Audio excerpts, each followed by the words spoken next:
శృంగేరి శారదా పీఠాధిపతి జగద్గురు విధిశేఖర భారతీ మహాస్వామి రేపటి నుంచి 4 రోజుల పాటు గుంటూరులో వేరువేరు కార్యక్రమాల్లో పాల్గొంటారు. శృంగేరి శంకరమఠం శ్రీ శారదా పరమేశ్వరి దేవస్థానం ప్రతినిధి పొలిశెట్టి నాగసుందరం స్వామివారి పర్యటన వివరాలు తెలియజేశారు.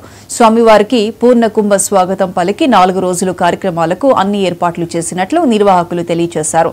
మీడియా సమావేశంలో ఆలయ వేద పండితులు నాగరాజు శర్మ, విష్ణుభట్ల ఆంజనేయ, గుంటూరు మండల వేద ప్రవక్త విద్వత్ పరీక్ష సభ అధ్యక్షులు గబ్బిట శివరామకృష్ణ ప్రసాద్ పాల్గొన్నారు.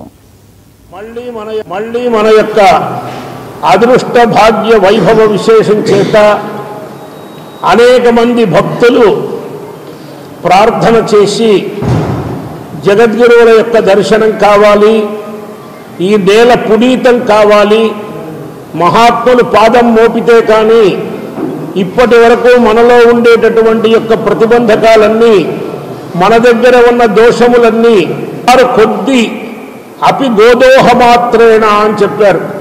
ఆవు పాలు పితికినంతసేపు మహాత్ములు తపస్సు చేసినట్లయితే ఆ ప్రాంతం అంతా కూడా శుద్ధి జరుగుతుంది, మనందరికీ క్షేమం జరుగుతుంది.